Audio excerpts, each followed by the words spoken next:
Hi friends, welcome to Chandini Neha channel. ఈరోజు cauliflower masala curry వండిపోతుందండి మా మమ్మీ. రోటీలోకి, చపాతీలోకి, వెజ్ రైస్లోకి చాలా బాగుంటుంది. ప్రాసెస్ చూసేద్దాము. క్యాలీఫ్లవర్స్ని ఒక పెద్ద పువ్వు తీసుకున్నామండి. ఇలా ముక్కలు కోసుకొని ఒక 5 మినిట్స్ వేడి నీళ్ళలో పసుపు వేసేసి ఉప్పు వేసేసి పెట్టింది. మొత్తం నీళ్లు వాచేసుకొని పక్కన పెట్టేసింది. బౌల్ హీట్ అయిందండి. ఒక స్పూన్ ఘీ వేసుకుంటుంది. ఈ ఘీలో ఇప్పుడు 1/2 టీ స్పూన్ పసుపు వేసింది. మన స్పైసీ తగ్గట్టు 1 స్పూన్ కారం అండి. మన టేస్ట్కి తగ్గట్టు సాల్ట్. ఒక 1 మినిట్ ఫ్రై చేసుకోవాలండి. ఇప్పుడు మనం పెట్టుకున్న క్యాలీఫ్లవర్ ముక్కలు ఉన్నాయి కదా, అవి వేసేసుకోవాలన్నమాట. ఒక 2 నిమిషాలు అలా ఘీలో ఫ్రై చేయాలండి. ఘీలో ఫ్రై చేసుకుంది కదండి, ఉప్పు, కారం, పసుపు వేసి అవి తీసి ఒక ప్లేట్లో పెట్టుకుంది. మళ్ళీ కొంచెం ఇంకో బౌల్ తీసుకొని దాంట్లో 3 టేబుల్ స్పూన్ ఆయిల్ వేసుకుంది.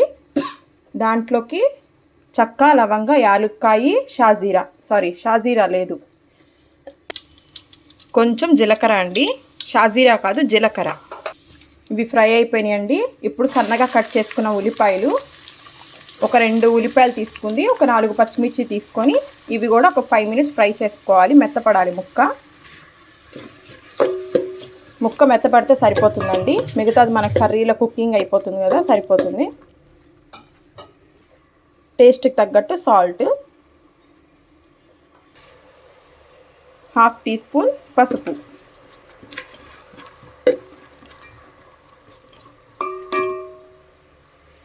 ఆనియన్స్ ఫ్రై అయిపోయినాయండి. 1 టీ స్పూన్ అల్లం చిన్నులపాయ పేస్ట్ వేస్తున్నాము. ఆ పచ్చి వాసన పోయే వరకు ఫ్రై చేసుకోవాలి. రైస్ ఒక 1/2 అవర్ నానబెట్టి పెట్టుకున్నానండి. బాస్మతి రైస్ కాదు, నార్మల్ రైసే. మేము ఒక 1/2 అవర్ నానబెట్టి పెట్టుకున్నాను. ఆనియన్ ఫ్రై అయిపోయిందండి. అల్లం చిన్నులపాయ కూడా ఫ్రై అయిపోయింది. ఇప్పుడు దీంట్లోకి కొంచెం ఇంగువ వేసుకోవాలి.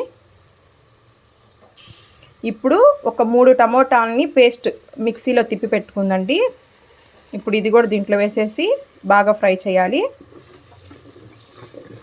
పచ్చి వాసన పోయే వరకు ఫ్రై చేసుకోవాలి.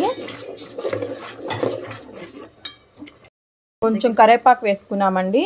అది కూడా ఫ్రై అయిన తర్వాత 1.5 స్పూన్ కారము, ధనియా పౌడరు, కొంచెం పసుపు, కొంచెం సాల్ట్, ఒక 2-3 మినిట్స్ ఇది కూడా ఫ్రై చేసుకోవాలి పచ్చివాసన పోయే వరకు. కొంచెం పెరుగు వేసుకున్నానండి. ఎక్కువ కాదు, కొంచెం ఒక 2 టేబుల్ స్పూన్ పెరుగు వేసుకున్నాను. ఇది మొత్తం కొంచెం ఫ్రై అవ్వాలన్నమాట. ఆయిల్ పైకి వచ్చేసిందండి, అంటే మనకు ఫ్రై అయిపోయినట్టు. ఇప్పుడు 1 స్పూన్ శనగపిండిని తీసుకొని అలా వాటర్ కలిపి వేసుకున్నామండి. దాన్ని కూడా దీంట్లో వేసేసుకోవాలి.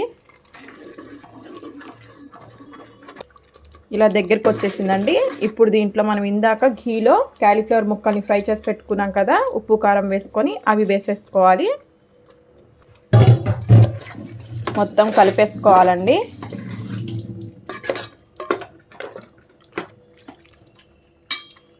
కర్రీ దగ్గరికి పడుతుందండి. ఇప్పుడు వాటర్ పోసుకోవాలి. ఒక చిన్న గ్లాస్ వాటర్ పోసుకుంటే సరిపోతుంది.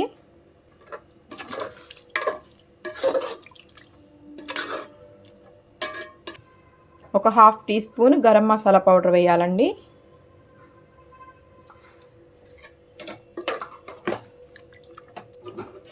ఇది మొత్తం ఒక 3 మినిట్స్ కుక్ అవ్వాలండి. కొంచెం మన టేస్ట్కి తగ్గట్టు సాల్ట్,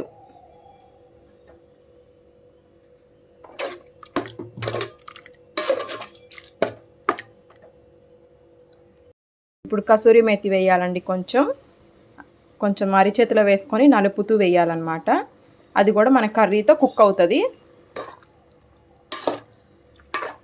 అయిపోయిందండి కర్రీ, చాలా మంచిగా వచ్చింది చూడండి. ఇప్పుడు దీంట్లోకి కొంచెం కొత్తిమీర వేసుకొని దించేసుకోవటమే. రోటీలోకి, బటర్ నాన్లోకి, రైస్లోకి ఎంత బాగుంటుందంటే అంత బాగుంటుంది. ఒకసారి మీరు కూడా ట్రై చేయండి. ట్రై చేసి ఎలా వచ్చిందో కూడా మనకు కామెంట్ చేయండి. మన ఛానల్ని షేర్ చేయండి, లైక్ చేయండి, సబ్స్క్రైబ్ చేసుకోండి, కామెంట్ చేయండి. ఓకేనా? Thank you. Bye bye.